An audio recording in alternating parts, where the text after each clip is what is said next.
ക്രിക്കി മലയാളം 2.0 ഏറ്റവും പുതിയ വീഡിയോയിലേക്ക് ഏവർക്കും സ്വാഗതം. Yes, now Mumbai Indians in deep trouble. തീർച്ചയായിട്ടും എലിമിനേറ്ററിൽ പെട്ടുപോയിരിക്കുകയാണ് മുംബൈ ഇന്ത്യൻസ്. പക്ഷേ പഞ്ചാബ് കിങ്സിലേക്ക് വരികയാണെങ്കിൽ റിക്കി പോണ്ടിങ്ങിന്റെ കുട്ടികൾ Shreyas Iyer and boys confirmed sealed qualifier spot.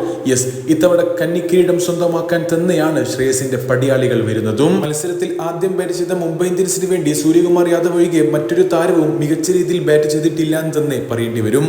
പക്ഷേ മറുപടി ബാറ്റിംഗിൽ ടോപ്പ് ക്ലാസ് ചേസിംഗ് ആണ് PBKസിന്റെ ഭാഗത്ത് നിന്ന് നമ്മൾ കണ്ടിട്ടുണ്ടായിരുന്നതും.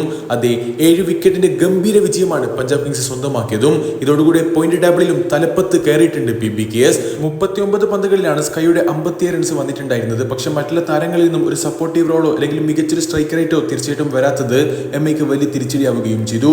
ഒടുവിൽ 7 വിക്കറ്റ് നഷ്ടത്തിൽ 184 റൺസായിരുന്നു മുംബൈ ഇന്ത്യൻസ് എടുത്തിട്ടുണ്ടായിരുന്നത്. പക്ഷേ മറുപടി ബാറ്റിംഗിൽ അത് PBKസിന് ഒട്ടും മികച്ച സ്കോറേയല്ലായിരുന്നു.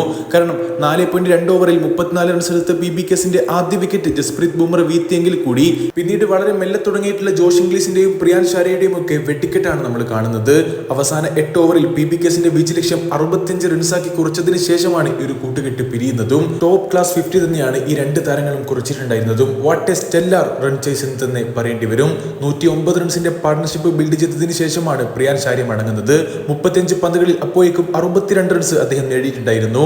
43 പന്തുകളിൽ 72 റൺസിന്റെ ഗംഭീര സംഭാവന ജോഷ് ഇംഗ്ലീഷിന്റെ വകയും. അവസാനം വന്നുകൊണ്ട് 16 പന്തുകളിൽ 26 റൺസിന്റെ ഗംഭീര ഫിനിഷിംഗ് ക്യാപ്റ്റൻ ശ്രേയസ് അയ്യറിന്റെ വകയും. അതേ മാരക ഫോമിലുള്ള മുംബൈ ഇന്ത്യൻസിനെ തകർത്തിരിക്കുന്നു PBKS. പഞ്ചാബ് കിങ്സ് കന്നി കിരീടത്തിലേക്ക് പോകുമ്പോൾ ഏതായാലും ക്വാളിഫയർ ഉറപ്പിച്ചിട്ടുണ്ട്. മുംബൈ ഇന്ത്യൻസ് ആവട്ടെ എലിമിനേറ്ററിൽ വീണ് പോവുകയും ചെയ്തിരിക്കുന്നു. ഇനി വളരെ ഇൻട്രസ്റ്റിംഗ് ആയിട്ടുള്ള ഇന്നത്തെ മത്സരം RCB വേഴ്സസ് LSG തമ്മിലുള്ള മത്സരത്തിന് വേണ്ടി തന്നെയാണ് നമ്മൾ കാത്തിരിക്കുന്നതും. അടുത്തൊരു വീഡിയോ ഭാഗത്ത് വീണ്ടും കാണാം. ചെറിയൊരു ഗുഡ് ബൈ.